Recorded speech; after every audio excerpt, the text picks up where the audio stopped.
c'est extraordinairement important que, notamment ces jeunes, pas que, mais notamment ces jeunes des quartiers populaires d'origine immigrée, puissent avoir accès à la véritable histoire, enseignée dans des manuels d'histoire laïques, indépendants de la religion et du discours religieux. En fait, il y a d'autres interprétations. Et à partir de là, vous pouvez douter. Si on les fait douter, on les désengage.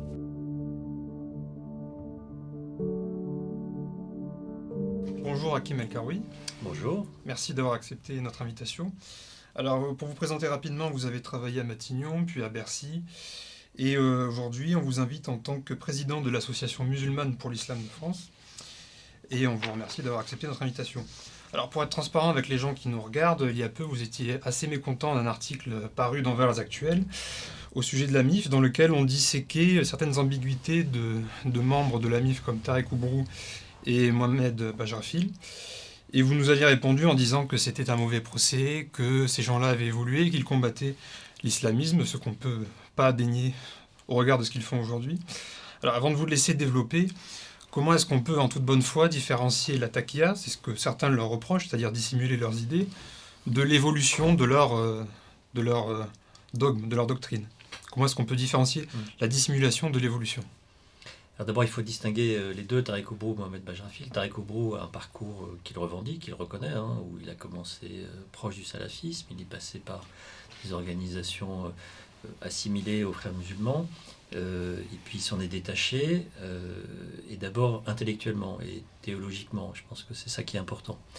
Et Mohamed Bajrafil, lui, il n'a jamais été dans ce sujet-là. D'abord, il était formé aux Comores, et ensuite, il est dans une histoire de jurisprudence islamique, etc., dans des écoles, si vous voulez, qui ont aucun lien. Après, en fait, avec ces gens-là, c'est très très simple. L'accusation de taqiyya, je pense qu'elle ne veut rien dire avec des gens dont le métier, c'est de parler. Parce qu'ils sont ce qu'ils disent. Alors, ils ont pu dire des choses différentes au cours du temps, mais en fait, c'est le cas de tous les intellectuels. Les intellectuels sont ce qu'ils disent. Ils sont là où ils parlent. Je prends un exemple, une personnalité appréciée des lecteurs de Valeurs Actuelles, je pense à Alain Finkielkraut. Alain Finkielkraut, il était maoïste. Pas forcément extraordinairement républicain et patriote au sens où on l'entend aujourd'hui. Je pense qu'il avait une vision de la révolution communiste, etc. Bon, il a évolué. Personne ne va dire qu'il est dans la taqiyya. Il serait dans la taqiyya s'il disait à un public A quelque chose et puis à un public B autre chose. Moi, je les connais bien. Par ailleurs, je sais ce qu'ils disent en privé sur des questions de fond. J'ai jamais vu aucune ambiguïté. Par ailleurs, ils sont aussi ce que disent de leurs ennemis. Je ne parle pas de ceux qui les accusent de taqiyya, mais des gens qui connaissent le sujet et éventuellement l'islam. Je veux dire les islamistes. Les islamistes abhorrent Tarek Oubrou et Mohamed Bajrafil, parce qu'ils les trouvent beaucoup trop en avance, beaucoup trop modernisateurs, beaucoup trop laxistes, beaucoup trop libérales, etc. Au point que d'ailleurs ils ont été menacés par des organisations terroristes. Mais il n'y a pas que qui les menacent. Il y a aussi la galaxie des frères musulmans aujourd'hui, qui est en désaccord complet avec ce qu'ils peuvent dire et interpréter. Bon, donc à partir de là, les gens qui... Bon. Par ailleurs, la MIF, c'est pas que Tarek Oubrou et Mohamed Bajrafil, c'est un projet qui vise à contribuer à la structuration d'un islam de France en créant une caisse centrale de financement, à partir non pas des dons des pays étrangers, mais de la régulation d'un certain nombre d'activités économiques liées à l'islam, le pèlerinage, le halal, mais aussi le recueil tout simplement des dons, puisqu'aujourd'hui il y a beaucoup de dons pour des mosquées notamment. Alors vous venez de publier une enquête chez Fayard qui s'appelle Les militants du djihad, coécrite avec l'historien Benjamin Ordaillé. À l'issue de votre enquête, qu'est-ce qui pour vous est le plus déterminant dans la radicalisation des jeunes? C'est le terreau économique ou l'engrais idéologique islamiste, si j'ose dire? Alors l'idée de cette enquête, c'était d'essayer d'avoir un regard scientifique, vu d'hélicoptère d'une certaine manière, du phénomène, et puis aussi d'essayer de répondre aux controverses qu'il y a pu y avoir entre les uns les autres, Olivier Roy, Gilles Kepel, François Burgat, etc., qui chacun voulait trouver une cause. Ce qu'on démontre au terme de ce travail, c'est qu'évidemment qu'il n'y a pas qu'une cause. Il y a un terreau, le terreau, il est à l'évidence social, culturel, anthropologique, puisqu'on parle de jeunes d'origine maghrébine aux 2/3 et puis de 25% de convertis, et qui viennent de quartiers populaires, des grandes villes, et qui sont toujours français, nés en France, souvent de la deuxième ou troisième génération. Il y a une question d'identité de jeunes qui sont dans des quartiers périphériques, qui ont un sentiment de relégation économique, sociale, mais aussi identitaire, puisqu'ils sont dans un moment où ils ne sont pas encore considérés comme complètement français, et souvent ils le disent, et ils ne sont plus du pays d'origine. Et ce qu'on voit, c'est une désaffiliation, un processus d'acculturation, une rupture avec les parents, notamment la religion des parents, et une affirmation identitaire par le biais de la religion. D'où aussi, et ça va au-delà des djihadistes, la sphère islamiste, ces jeunes qui disent la loi de Dieu est au-dessus de la loi de la République. En fait, qu'est-ce que ça veut dire? Ça veut dire que mon identité est constituée de la loi de Dieu plus que de la loi de la République française, etc. Donc cet environnement-là compte. Mais cet environnement, c'est un environnement social, urbain, mais c'est aussi un processus de transformation, de passage d'une identité culturelle vers une autre. Ensuite, ça suffit pas en fait. Ensuite, ils viennent tous de territoires qui sont travaillés par de la recomposition religieuse. Pas seulement l'islamisme, l'évangélisme aussi, qui finalement s'intéressent un peu au même type de jeunes. Ils viennent pas forcément exactement des mêmes endroits du monde, mais ils ont le même profil social. Mais dans ces territoires, il y a aussi, depuis longtemps, là pour le coup, le travail d'organisation islamiste, le Tabligh, les frères musulmans, les salafistes. Et puis, il y a toujours un recruteur. Parce qu'on ne devient pas djihadiste comme ça tout seul, ça n'existe pas. On est recruté dans des réseaux, et soit on est hameçonné sur les réseaux sociaux, soit vraiment, concrètement, il y a un individu qui, à son échelle à lui, c'est-à-dire lui, il peut toucher quelques milliers de personnes, va convaincre des jeunes de le rejoindre.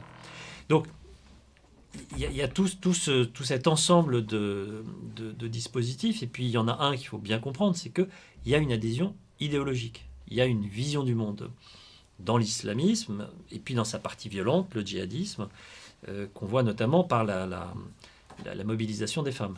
Les femmes ne sont pas dans l'action violente, par contre elles sont dans le projet djihadiste. Alors, vous parlez de la nécessité d'imposer un contre-discours dans les banlieues gangrénées par l'islamisme. Or, quand on voit aujourd'hui les figures d'un islam plus modéré comme l'imam Chalgoumi, ces personnes-là sont complètement rejetées, sous protection policière 24 heures sur 24. Est-ce que vous dites que c'est pas un peu perdu d'avance? Vous savez, ce qui est perdu d'avance, c'est les combats qu'on ne mène pas. Donc, si on ne mène pas ce combat, on est sûr de le perdre. C'est le cas à peu près aujourd'hui. L'imam Chalgoumi, c'est un parmi d'autres. Par ailleurs, il a des positions politiques assez tranchées.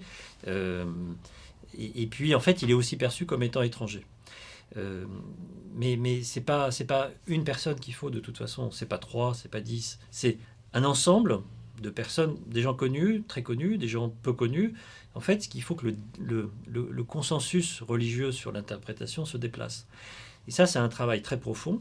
D'abord parce que c'est un travail en amont, un travail intellectuel, un travail d'interprétation, un travail théologique, un travail historique aussi, et critique, comme d'autres religions l'ont fait. Puis c'est un travail en aval, sur les réseaux sociaux, parce que c'est là, beaucoup plus que dans les mosquées, qu'aujourd'hui se diffuse l'islam, et notamment l'islam dans sa version rigoriste. Donc non, c'est pas du tout perdu d'avance, il faut le mener, et par contre, c'est à des religieux de le faire. C'est pas à moi, c'est pas à des gens qui sont dans l'organisation du culte, c'est à des gens qui connaissent la religion, les textes. Vous nous dites la nécessité d'imposer un contre-projet ou un projet alternatif musulman, mais est-ce qu'avant ça... C'est pas un projet, c'est un discours, une interprétation. Mais est-ce qu'un projet national, culturel, identitaire, j'oserais dire, ne serait pas plus un vecteur d'unité plus efficace? L'un ne va pas sans l'autre, et l'un n'est pas contradictoire avec l'autre. Il se trouve qu'il y a une demande d'islam, il y a une demande d'identité, et il y a une réponse musulmane.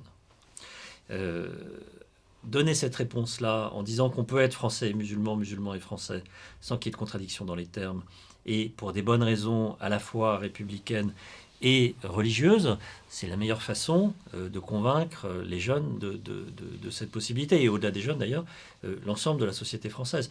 Après, il faut aussi que la République fonctionne, qu'elle fonctionne mieux, et qu'il y ait un certain nombre de cadres et de règles qui soient acceptées et avec lesquelles on ne transige pas. Donc, c'est pas l'un plutôt que l'autre, c'est les deux à la fois, et les deux d'ailleurs se nourrissent l'une de l'autre, et elles peuvent le faire de façon très constructive.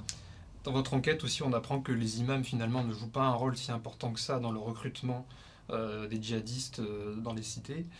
que ça se joue plutôt sur les réseaux sociaux. Or, la lutte contre l'islamisme sur les réseaux sociaux, on a l'impression qu'elle est moins zélée que quand il s'agit de groupes comme Génération Identitaire, pour citer que celui-là. Non, alors là, je suis pas du tout d'accord avec vous. Ce qui est sur les réseaux sociaux, en fait, ce qui se passe, c'est que la parole est finalement très encadrée. Mais en fait, dans les mosquées aussi, quasiment dans toutes les mosquées, puisque tous les imams des mosquées savent qu'ils sont écoutés.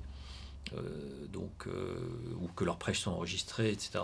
Donc, de ce point de vue-là, il y a une normalisation de la parole, tout simplement parce que des gens rigoristes ou voire extrémistes font attention. Bon, ça ne veut pas dire qu'il n'y a pas quelques mosquées dangereuses avec des prêches qui sont dangereux. Sur les réseaux sociaux, c'est un peu la même chose qui s'est passé. Des gens qui avaient des discours vraiment de rupture avec le système de valeurs républicain, le consensus de la société française, aujourd'hui font beaucoup plus attention. Avec un paradoxe aussi, c'est qu'en étant plus central, ils ont attiré aussi plus de monde. Donc il y a peut-être un effet de régulation d'une certaine manière par le marché. C'est-à-dire plus vous avez d'auditeurs, moins vous pouvez vous permettre d'avoir des discours extrémistes en fait. Donc ça c'est plutôt une bonne nouvelle. Après, les réseaux sociaux sont regardés de très près. Il y a des comptes djihadistes, ça on le sait. Certains sont fermés, d'autres sont laissés ouverts parce que, comme pour d'autres délits, en fait, ça permet d'attirer des gens et donc ça permet de les traquer. Mais il n'y a pas de laxisme des autorités sur les comptes violents ou qui appellent à la violence en français. Dans votre enquête, vous dressez le portrait type du djihadiste français, allemand, britannique, de plusieurs pays européens. Et grossièrement, c'est un jeune d'une vingtaine d'années qui vit dans une banlieue pauvre et qui a des parents musulmans. Quelle est la spécificité de ces djihadistes français par rapport aux autres pays européens? Les Français, les Belges, les Allemands se ressemblent. Il y a plus de femmes chez les Français, il y a beaucoup plus de convertis. Mais c'est aussi parce que l'organisation, enfin la vie quotidienne dans les quartiers populaires, en fait, il y a plus de mixité. En Belgique ou en Allemagne, c'est organisé de façon très communautaire. Avec finalement des quartiers où il y a quasiment essentiellement des immigrés ou des enfants d'immigrés, ce qui n'est pas du tout le cas en France. Les convertis, c'est souvent les copains en fait, des gamins du quartier, quoi. Donc plus de femmes en France qu'en Belgique. Notamment parce qu'en Belgique, là aussi, l'enfermement communautaire fait que le statut de la femme est peut-être paradoxalement encore plus bas et qu'elles ont moins de capacité à sortir de leur milieu. Parce que le djihadisme, c'est une sortie de son milieu traditionnel, parce que c'est une rupture avec le milieu traditionnel. Après, là, il y a une grande différence, c'est entre les Français, les Belges, les Allemands et les Britanniques. Les Britanniques sont plus éduqués, mieux insérés dans le monde professionnel, viennent aussi souvent de familles très rigoristes, ce qui n'est pas le cas des Français. Donc il y a une forme de continuité familiale et pas de rupture comme c'est le cas en France ou en Allemagne. Et puis, il y a une thématique générale, il y a une petite musique depuis longtemps sur le thème l'État est notre ennemi. Et ça existe moins, ça existait en tout cas moins en France. Selon un sondage de l'IFOP paru en 2016, 28% des musulmans en France seraient plutôt rigoristes. Selon vous, dans les cités que vous avez étudiées, ce pourcentage s'établirait à combien? Alors ça, c'est l'enquête que j'avais faite avec l'Institut Montaigne pour le rapport qui s'appelle « Un islam français est possible ». On avait fait un tableau des musulmans qui montrait une situation extraordinairement contrastée. Il y avait les 28%, et dans les 28%, il y avait 40 ou 45% des jeunes, l'ensemble des jeunes. Avec une corrélation immédiate entre l'origine sociale populaire, le nombre d'immigrés dans le quartier et la qualité des études, disons, ou le niveau d'études. Plus on était jeune dans un quartier avec beaucoup d'immigrés et avec un faible niveau de qualification scolaire et professionnelle, plus on était attiré par l'islamisme. Et puis on avait de l'autre côté du spectre, la moitié de la population qui étaient des Français comme les autres, avec une différence, c'est qu'ils étaient plus croyants et plus pratiquants. Et probablement plus conservateurs que la moyenne générale sur certaines questions de société. Mais la dynamique, c'est en fait la divergence à l'intérieur de la communauté musulmane, qui par ailleurs n'existe pas, qui n'est pas structurée. Et avec, chez les jeunes, effectivement, tentation autoritaire, rigoriste très forte, avec une volonté d'imposer aux autres musulmans sa vision de l'islam, une pratique religieuse identitaire, comme j'expliquais tout à l'heure. C'est c'est une identité religieuse, politique, idéologique, encore plus que spirituelle d'une certaine manière. Et c'est ce qui structure le groupe. Et c'est aussi ce qui fait qu'on a des gens qui ont des liens, qui se retrouvent, qui se reconnaissent, qui parlent pareil, qui ont des références communes, etc. Et là, on a un gros problème. Et face à ça, il faut imposer à la fois une offre républicaine, double, avec des limites, des barrières.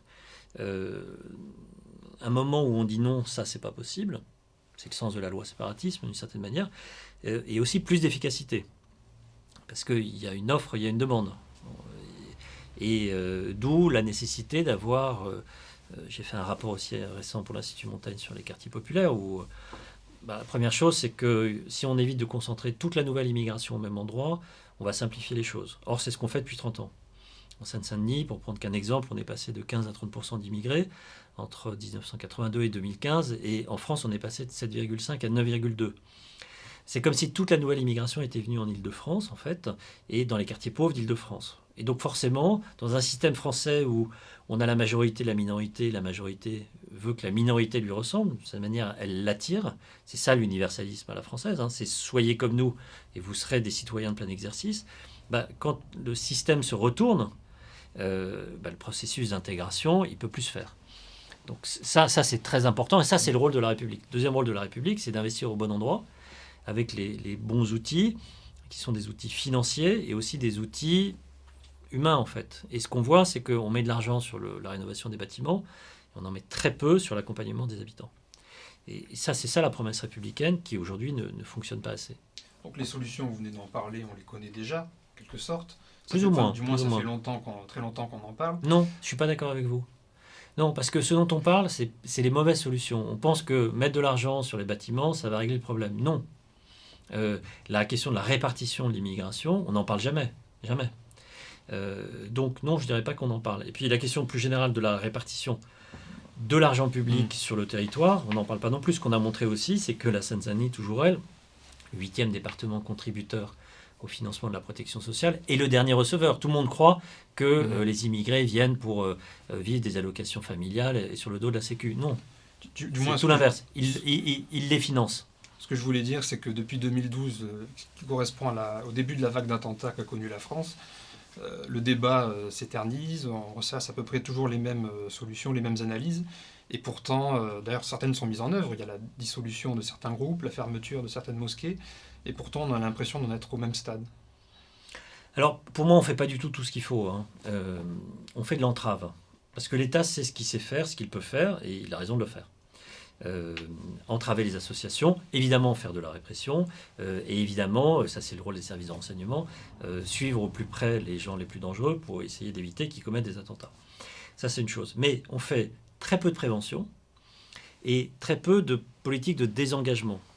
La prévention, c'est d'un côté faire fonctionner de façon plus efficace la promesse républicaine pour qu'elle soit plus attirante, mais c'est aussi diffuser une culture liée à l'islam qui ne soit pas le monopole des islamistes. Quand je dis, et c'est pas populaire chez Valeurs Actuelles, qu'il faut relancer l'enseignement de l'arabe à l'école publique, à l'école, au collège, en deuxième langue. Il ne s'agit pas de remplacer l'arabe par le français, comme j'ai pu le dire trop souvent.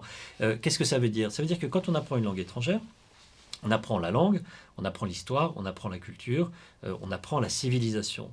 C'est extraordinairement important que, notamment ces jeunes, pas que, mais notamment ces jeunes des quartiers populaires d'origine immigrée, puissent avoir accès à la véritable histoire, enseignée dans des manuels d'histoire laïques, qui vont par ailleurs diffuser une certaine idée de la civilisation arabe et musulmane, et qui est une idée laïque indépendante de la religion et du discours religieux. Aujourd'hui, il y a une demande d'arabe très forte, comme il y a une demande d'islam très forte. Comme elle n'est pas servie à l'école et au collège, en fait, tous les enfants vont à la mosquée.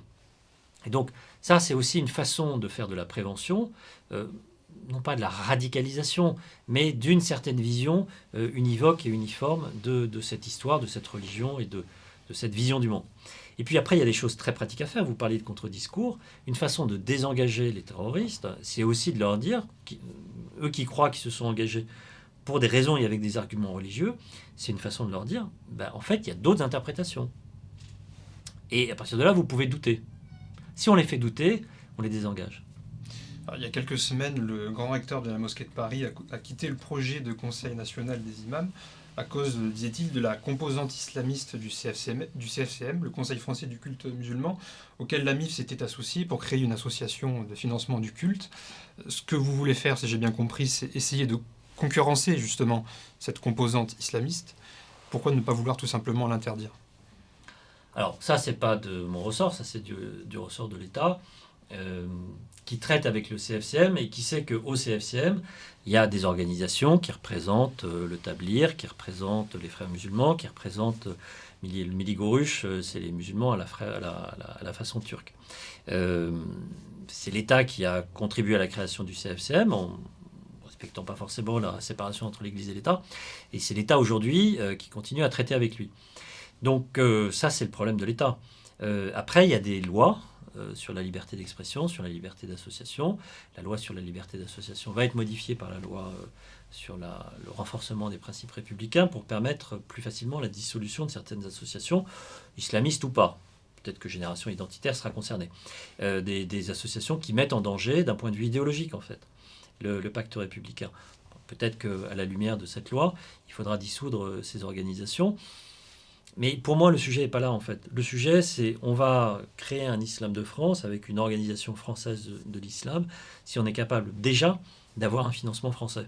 Parce que comment font les organisations islamistes ou les organisations liées aux pays étrangers ? En fait, elles reçoivent de l'argent de l'étranger. Et comme c'est le nerf de la guerre, en fait, tant qu'il n'y en a pas, la nature a horreur du vide, donc il y en a qui arrivent. Donc c'est pour ça que c'est un sujet essentiel, la question du financement.